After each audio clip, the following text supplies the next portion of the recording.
আমর ইবনে আস রাদিয়াল্লাহু আনহু, বিখ্যাত সাহাবী, যিনি এক সময় কাফের ছিলেন, করে মুসলিম হয়েছেন।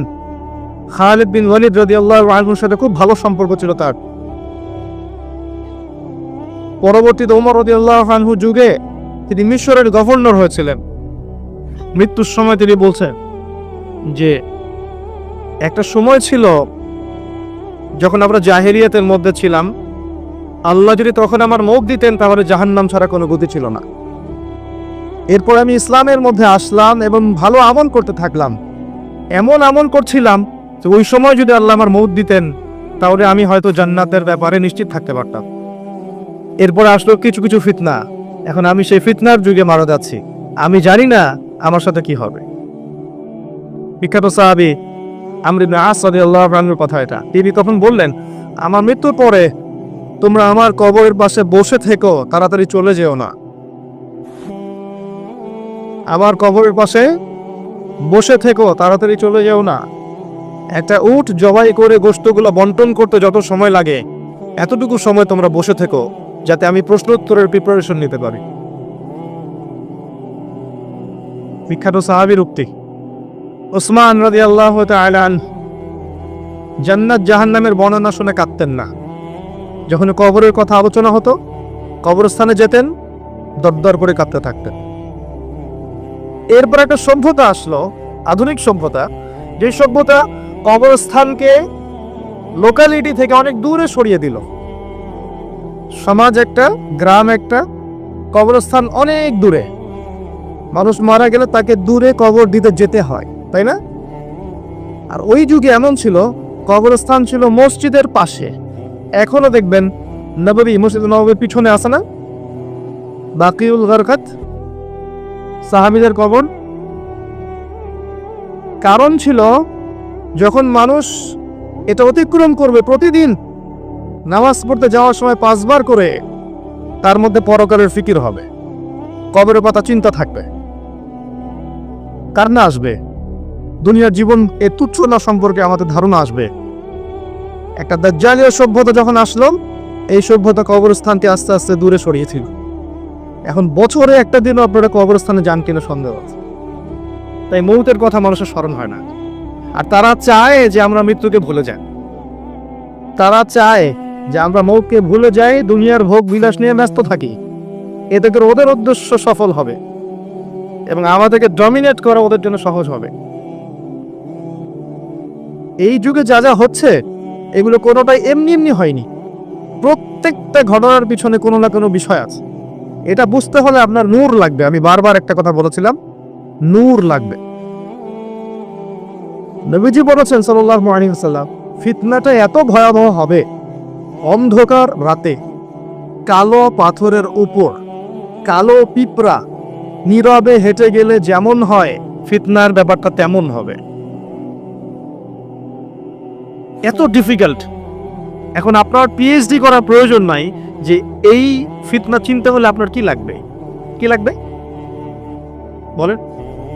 আলো, নূর। আলো থাকলে আপনি দেখতে পাচ্ছেন, এই তো। এই নূর ওই কলুষিত আত্মা অর্জন করতে পারবে না। দুনিয়া পূজারী আত্মা দুনিয়াতে এসে দুনিয়া নিয়ে ব্যস্ত হয়ে আছে। দুনিয়া পূজারী, দুনিয়ার টাকা পয়সা, ব্যাংক ব্যালেন্স, বাড়ি গাড়ি, ভোগবিলাস, জেনা, মদ, পর্নোগ্রাফি, সুদখোর, ঘুষখোর, দুর্নীতিবাজ, জুলুমবাজ, এদের হৃদয়ের মধ্যে ওই নূর কখনো আসবে না। হৃদয়ে যদি এগুলো থেকে পবিত্র হতে পারে তবে নিয়ে এর মধ্যে নূর আসতে পারে।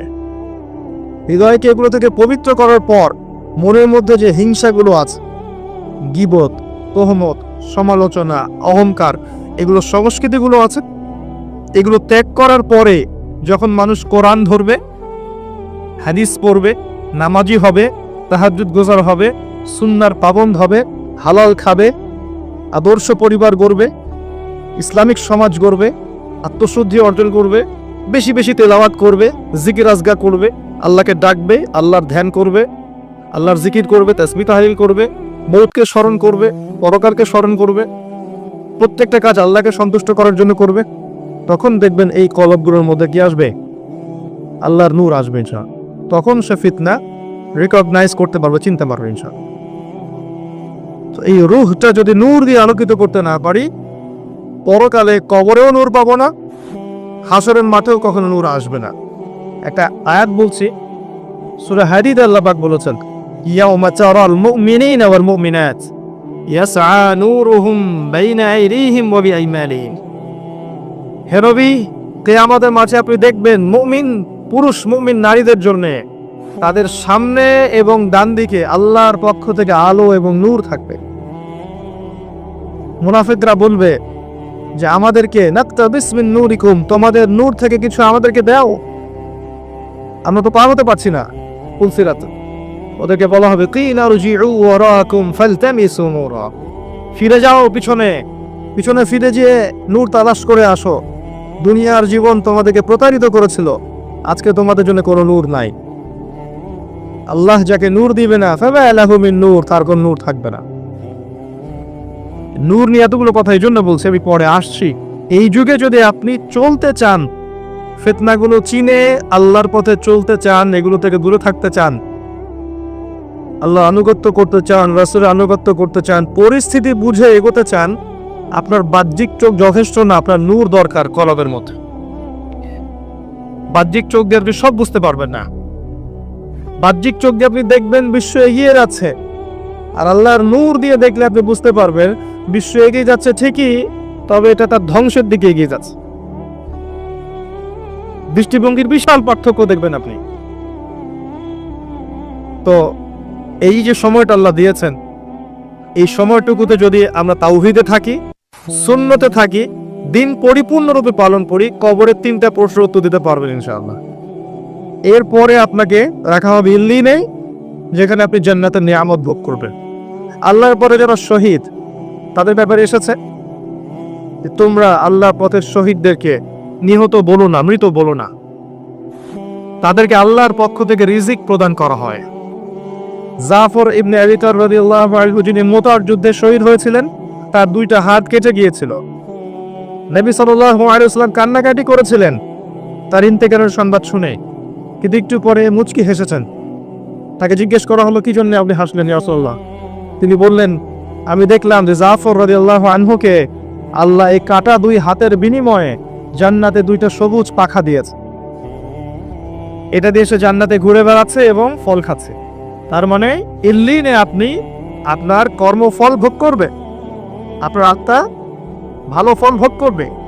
আর যদি দুনিয়ার কর্মজীবনে খারাপ কাজ করে থাকে, শিরিক করেছে, বেদাত করেছে, হারাম খেয়েছে, সুদ খেয়েছে, ঘুষ খেয়েছে, জেনা করেছে, দুর্নীতি করেছে, জুলুম করেছে অন্যের উপরে, এমন কোনো পাপ নাই দুনিয়াতে করে নাই, এর আত্মা ইল্লিনে যাবে না, সিজ্জিনে যাবে। সিজ্জিন বনা আদরাকা মা সিজ্জিন, আল্লাহ বলেছেন তোমরা কি জানো সিজ্জিন কি? কিতাবুম মারকুম, আল্লাহর কাছে লিখিত কিতাব। এখানে আত্মাদেরকে শাস্তি দেওয়া হলে, এই যে বারজাখের জীবনের শাস্তি নবীজি দেখে এসেছেন মিরাজের রাতে, সুদখোরদের মাথা ফাটিয়ে দেওয়া হচ্ছে, রক্তের নদীতে ফেলে মাথা ফাটিয়ে দেওয়া হচ্ছে, এতিমের মাল আত্মসৎকারীরা জ্বলন্ত অঙ্গার গিলে খাচ্ছে, ব্যভিচারকারীদেরকে এই যে পচা গোশত খেতে দেওয়া হচ্ছে, মহিলা জেনাকারদেরকে এই যে বুকের মধ্যে হুক লাগিয়ে ঝুলিয়ে রাখা হয়েছে। এই যে শাস্তিগুলো তিনি দেখে এসেছেন, এগুলো কিন্তু ওই বারজাখের শাস্তি, এটা কিন্তু জাহান্নামের ওই কিয়ামতের মাঠের শাস্তি নয়, কিন্তু বারজাখী জীবনের শাস্তি। দেখেছেন জিহ্বা আগুনের কেচি দিয়ে কেটে দেওয়া হচ্ছে এক শ্রেণীর বক্তার, জানা অনুযায়ী আমল করতো না, এগুলো বারজাখের শাস্তি। তার মানে আত্মার কিন্তু আপনার মৃত্যু হচ্ছে না, এই দুনিয়ার জীবনটাই সব নয়। তাহলে মৃত্যু হয়ে গেলেই সব শেষ হয়ে যাবে না, বরং আপনার আত্মা বাকি থাকবে। আত্মা হয় ইল্লিনে যাবে, না হলে সিজ্জিনে। নিষ্কৃতি নাই কোনো, আমাদের কোনো নিষ্কৃতি নাই। আবু বকর সিদ্দিক রাদিয়াল্লাহু আনহু এর জন্য বলতেন, ইয়া লাইতানি লাউ কুনতু শাজারা, হায় আমার দুর্ভাগ্য যদি আমি এই গাছটা হয়ে যেতাম, যার কোনো হিসেব নিকাশ নাই। দুনিয়াতে এসেছি, কাজ করব, ভালো হলে ভালো, খারাপ হলে খারাপ, আত্মার নিষ্কৃতি নাই, ওকে ছেড়ে দেওয়া হবে না। এরপর কিয়ামতের মাঠে দেহটাকে আবার জীবিত করে আবার আত্মা দেয়া হবে। দিয়ে কয়টা প্রশ্ন ভাই? আরো 5টা। এই 5টাও শোনেন। 1 নাম্বার, তোমার সারাটা জীবন কোন কাজে ব্যয় করেছো? নাম্বার 1, নবীজি বলেছেন এই 5টার উত্তর না দেয়া পর্যন্ত কোনো আদম সন্তান এক স্টেপ সামনে যেতে পারবে না, এক স্টেপ পিছনেও আসতে পারবে না, এন্ড স্টিল দাঁড়িয়ে থাকতে হবে। খালি পায়ে, নগ্ন শরীরে, গায়ে কাপড় থাকবে না, খালি পা, নগ্ন শরীর। রোদের উত্তাপ তো বুঝতে পারছেন, মানুষের ঘাম টাকনু, হাঁটু, বুক, গলা পর্যন্ত পৌঁছাবে। দাঁড়িয়ে আছে। 5টা প্রশ্ন, তোমার সারা জীবন কোন কাজে ব্যয় করেছো বলো, না হলে এক স্টেপ আগাতে পারবে না, বলো। 2 নম্বর প্রশ্ন, স্পেশালি তোমার যৌবন, যুবকদেরকে বলছো, স্পেশালি তোমার যৌবন কোন কাজে ব্যয় করেছো বলো, আগাতে দেওয়া হবে না, না হলে। বার্ধক্যে অনেকেরই মওতের ফিকির আসে, এবং সারা জীবন সুদ খেয়ে শেষ বয়সে চিল্লা দিয়ে এসেছে এমন লোক আছে। সারা জীবন ঘুষ খাইছে, দুর্নীতি করছে, মদ খাইছে, জেনা করছে, জুয়া খেলছে, শেষ বয়সে হজ করে আলহাজ হয়ে গেছে, এমন লোকের অভাব নাই। যৌবনকাল ভাইটাল টাইম, এই সময়টাতে সবাই হেদায়েতের পথে চলতে চায় না। রক্ত গরম থাকে, উচ্চাভিলাষ থাকে, পলিটিক্যাল পাওয়ার অ্যাচিভ করতে হবে, অথবা একটা ভালো নারী চাই, অথবা আমি বিভিন্ন মেয়েদের সাথে অ্যাফেয়ার করব আর ভোগ করব, অথবা পর্নোগ্রাফিতে আসক্ত হয়, অথবা মাদকাসক্ত হয়, খেলাধুলা করে সময় নষ্ট করছে, অথবা দেখবেন ব্যাংক ব্যালেন্স টাকা পয়সা পিছনে ছুটছে। মানে ওর যত ছোটাছুটি দেখবেন স্পেশালি যৌবনকালে, স্পেশালি যৌবনকালে। এবং এই যৌবন শুধু আপনার না, যুবতীদেরও, বোথ অফ দেম, উভয়ই জানে না জীবনের উদ্দেশ্য কি।